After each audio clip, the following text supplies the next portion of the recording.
Good morning students. अपना last lecture आगे continue करते हैं। हम सेकेंडरी मार्केट कर रहे हैं। सेकेंडरी मार्केट की हमने फीचर्स कर ली थी। अब हम करते हैं फैक्टर्स अफेक्टिंग क्या हैं स्टॉक इसके सेकेंडरी मार्केट के।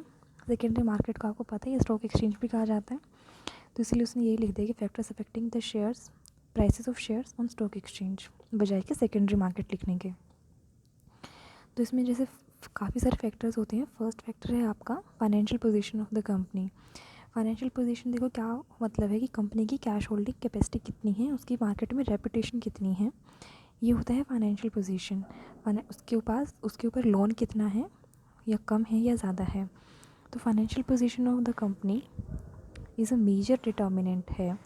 वो कैसे है, the share of the company will command a better price in the market when the company present good result by increasing its sales. अगर किसी कंपनी की सेल्स रेगुलरली या एक अच्छे वॉल्यूम के साथ इंक्रीज़ होती है, उसके प्रॉफिट्स इंक्रीज़ होते हैं, तो उस कंपनी की फाइनेंशियल पोजीशन अच्छी मानी जाती है मार्केट में, और उसके शेयर के प्राइसेस की वैल्यू भी उसी हिसाब से बढ़ती है और घटती है, क्योंकि हर इंसान अपना मनी इन्वेस्ट उसी जगह करना चाहेगा जहाँ पर उसे ग्रोथ दिखेगी।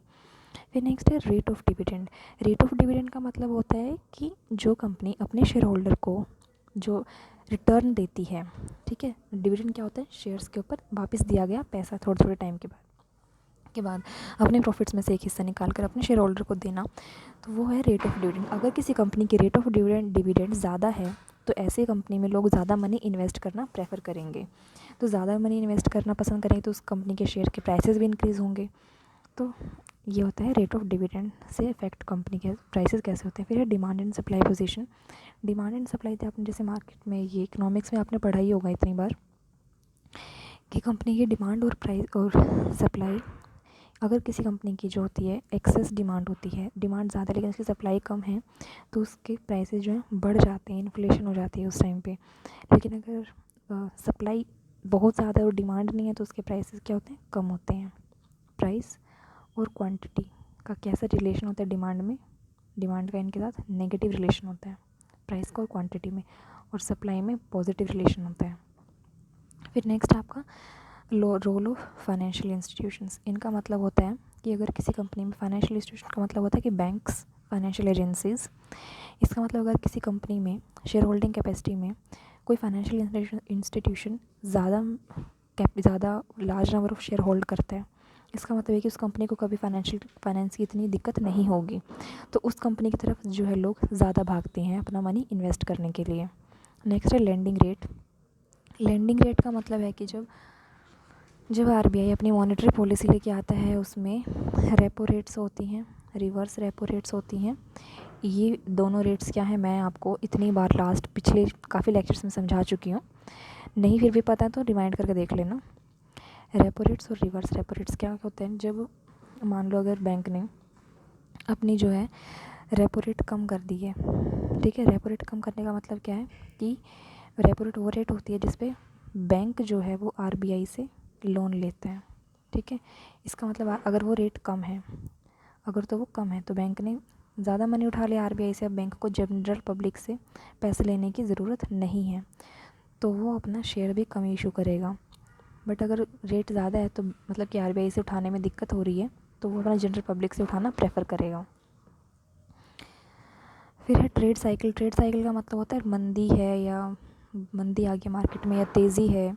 अब जैसे कोरोना के टाइम पे देखो मंदी आ गई थी मार्केट में, तो अपने आप ही सारी कंपनी के जो प्राइसेस हैं वो डाउन चले गए थे मंदी के टाइम पे। उसे हम कहते हैं बियरिश ट्रेंड, जब प्राइसेस कम होते हैं। फिर नेक्स्ट है आपका फैक्टर स्पेकुलेशन एक्टिविटीज़। स्पेकुलेशन का मतलब होता है सट्टे लगाना। जो प्राइसेस हैं शेयर्स के are also influenced by speculating activity. Speculation कैसे होती है कि जो गवर्नमेंट, मान लो इलेक्शन के टाइम पे बहुत ज़्यादा स्पेकुलेशन होती है कि मान लो बीजेपी की गवर्नमेंट है, वो जो है इंडियन कंपनीज़ को प्रमोट करती है।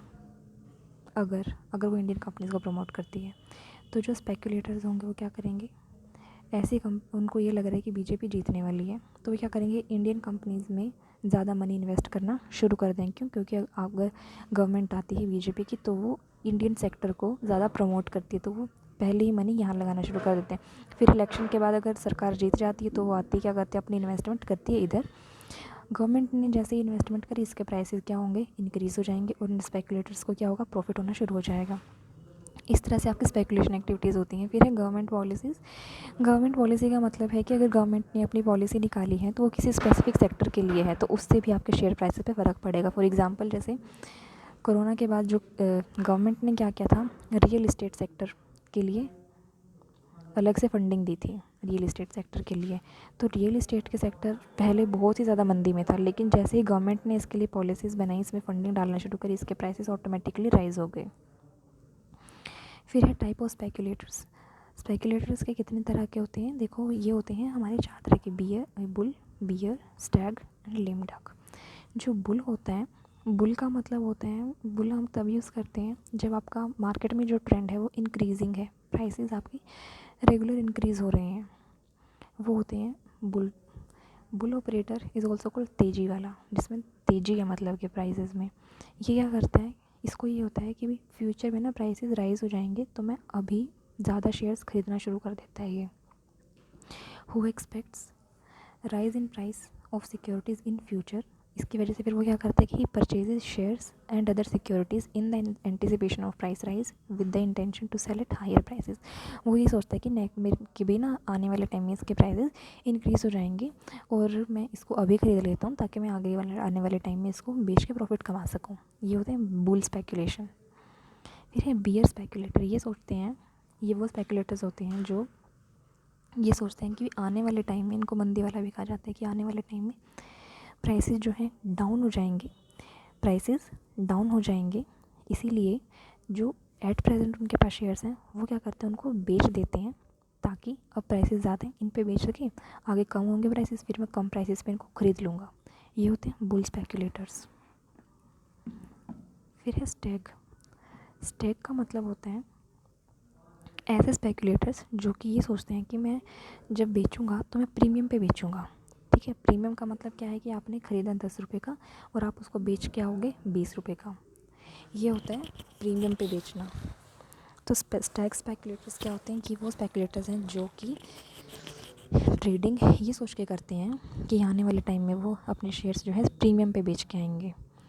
फिर लेम डक। लेम डक का मतलब, लेम डक स्पेकुलेशन में वो स्पेकुलेटर्स हो जाते हैं जब जो बियरिश हैं, बियरिश ने क्या किया था, बियर ने कि उसने एट प्रेजेंट अपने जो शेयर्स थे वो बेचने शुरू कर दिए थे ताकि आगे आने वाले टाइम में मैं उनको कम प्राइसेस पे खरीदूँगा, लेकिन आगे आने वाले टाइम में प्राइसेस कम हुए ही नहीं, वो और बढ़ना शुरू हो गए।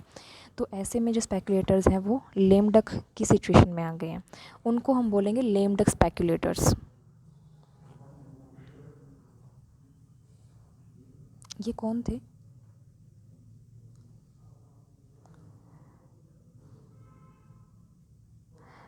नेक्स्ट है हमारा role of secondary markets in India. Secondary market का रोल क्या है, देखो सेकेंडरी मार्केट का जो रोल है वो इन्वेस्टर के लिए अलग है, कंपनी के लिए अलग है और जनरल पब्लिक के लिए अलग होता है। तो इन्वेस्टर के लिए क्या रोल है इसका, आप इस टाइम पे अपने आप को एक इन्वेस्टर के तरीके से सोचेंगे। इंक्रीज़ इन लिक्विडिटी, क्यों है, क्योंकि आप तुरंत सेल और परचेज़ कर सकते हो। फिर ये सेफ गार्ड इन्वेस्टर्स इंटरेस्ट कौन करता है, सेबी करता है। किस तरह से करता है, सेबी एक्ट में के अंदर जो रूल्स एंड रेगुलेशंस हैं उनके ज़रिए ये जो है सेबी मार्केट को रूल करता है और इन्वेस्टर की प्रोटेक्शन करता है। फिर है enhances the liquidity as collateral security, कि भाई आपके जो शेयर्स हैं आपने सेकेंड मार्केट में ख़रीद रखे हैं, अगर आपको सही मार्केट में उनको दाम नहीं मिल रहा फ़िलहाल बेचने के लिए, तो आप क्या करते हो, बैंक से लोन उठाते हो, आप अपने जो शेयर्स हैं सिक्योरिटीज़ आप उनको गिरवी रख सकते हो। ये आपको ये फ़ायदा यहाँ पर होता है। फिर है पब्लिशिंग ऑफ कोटेशंस। इसका मतलब है कि quotation pertain to the value of listed securities published daily in newspaper, it keeps informing the investor about the prevailing prices. आपने न्यूज़पेपर में देखा होगा कि डेली आपको शेयर का प्राइसेस आता है, तो ये आपके जब आप इन्वेस्टर हो तो आपके लिए एक फ़ायदा कर देता है ये कि आपको डिसीजन मेकिंग में हेल्प होती है। फिर है avoidance of excessive fluctuation in prices. Excessive fluctuation क्यों है, क्योंकि देखो क्या होता है कि अगर एक मार्केट में प्राइसेस कम हैं, ठीक है, मार्केट 1 प्राइसेस कम हैं और यहाँ पर कोई और मार्केट अवेलेबल है जहाँ पे प्राइसेस ज़्यादा है, तो ज़्यादा फ्लक्चुएशन ना हो इसमें क्या करते हैं जब शेयर जो ट्रेडर्स होते हैं कि जिस मार्केट में प्राइसेस रेगुलरली डाउन आ रहे हैं यहाँ पर अपने जो शेयर्स हैं वो यहाँ पर परचेज़ करना शुरू कर देते हैं और अपने शेयर्स इस मार्केट में से सेल करना शुरू कर देते हैं। तो जैसे ही आपकी डिमांड और सप्लाई यहाँ पर चेंज हो रही है, डिमांड और सप्लाई के चेंज होते ही आपका जो नए प्राइसेस सेट होना शुरू कर देते हैं। आपने ये डिमांड सप्लाई का चार्ट तो पढ़ा ही होगा। तो जैसे आपकी डिमांड ऊपर शिफ्ट हुई और सप्लाई यहीं पर है और सप्लाई भी अब तो दोनों मार्केट में साथ साथ हो रहा है, तो सप्लाई भी आपकी जो वो ऊपर शिफ्ट हो जाएगी, तो नया प्राइस ये आ जाएगा। तो क्या कहने का मतलब है कि ज़्यादा फ्लक्चुएशन नहीं होती है। क्यों? क्योंकि आपकी एक ही मार्केट नहीं है, ये बहुत सारी मार्केट्स हैं और एक भी मार्केट अगर है तो उसमें कोई कम अमाउंट ऑफ पीपल ट्रेड नहीं करते हैं, ज़्यादा अमाउंट ऑफ पीपल ट्रेड करते हैं। फिर नेक्स्ट है प्रॉपर वैल्यूएशन ऑफ शेयर्स। आपके शेयर की प्रॉपर वैल्यूएशन हो जाती है। वो कैसे होती है कि देखो, एक तो आपके पास इतने सारे सोर्सेज होते हैं, आप एक्सपर्ट की व्यू ले सकते हो, ठीक है। फिर अगर आपको एक्सपर्ट का व्यू नहीं लेना है तो आप स्टॉक ब्रोकर्स को हायर कर सकते हो, जिसकी वजह से आपका जो शेयर की वैल्यूएशन है वो ढंग से हो जाती है। फिर नेक्स्ट है रोल एज ए कंपनी के लिए क्या रोल है स्टॉक मार्केट का। इसमें बेटर रेपुटेशन, जिस कंपनी के शेयर की प्राइसेस हमेशा अप रहते हैं, ये ज़्यादा फ्लक्चुएशन नहीं करते हैं, उस कंपनी की रेपुटेशन अच्छी मानी जाती है। वाइड मार्केट कैसे है कि इसमें लार्ज नंबर ऑफ़ पीपल हैं जो ट्रेड करते हैं। फिर है हाई मार्केट वैल्यू, ज़्यादा लोग हैं तो वह ज़्यादा वॉल्यूम भी है, तो इसकी इसलिए वैल्यू भी इंक्रीज़ हो जाती है। स्टेबिलिटी इन प्राइसेस क्या था अभी हमने किया था कि स्टेबिलिटी क्यों रहती है, क्योंकि ये ज़्यादा नंबर में भी है। फिर है वैल्यू ऑफ असेट। इसका मतलब ये है कि आपके पास कंपनी के पास जो एसेट रखी हुई है, आप उसकी वैल्यूएशन मार्केट के हिसाब से कर सकते हो कि इसकी मार्केट में क्या वैल्यू चल रही है। अगर मैं इसको ऑफ़र करती हूँ तो कितने लोग, अगर मैं देखो जो वो होते हैं डेरिवेटिव्स होते हैं, ठीक है, वो क्या होते हैं, आपके शेयर्स की वैल्यू डिराइव करते हैं, ठीक है। शेयर्स क्या हैं, आपकी एसेट्स हैं एक तरह से। तो आपकी जब आप डेरिवेटिव इशू करते हो उससे आपकी शेयर की वैल्यू डिसाइड होती है, जो कि आपकी वैल्यू किसकी हो गई, आपकी एक एसेट्स की आपकी वैल्यू हो गई। फिर है रोल ऑफ कम्युनिटी के लिए क्या रोल है, इनकरेज सेविंग्स। आपकी जो सेविंग्स हैं आपके पास ऐसी रखी हुई हैं, आप उसको मार्केट में इन्वेस्ट कर सकते हो, तो इसलिए आपकी सेविंग्स इस तरह से इनकरेज होती है। फिर मोबिलाइजेशन ऑफ सरप्लस फंड, आपके पास जो एक्स्ट्रा मनी पड़ा है, instead of investing that in bank, आप क्या करते हो कि आपको ज़्यादा अच्छा रिटर्न, आपको मार्केट में सिचुएशन अगर अच्छी है तो आप सेकेंडरी मार्केट में उसको इन्वेस्ट कर सकते हो।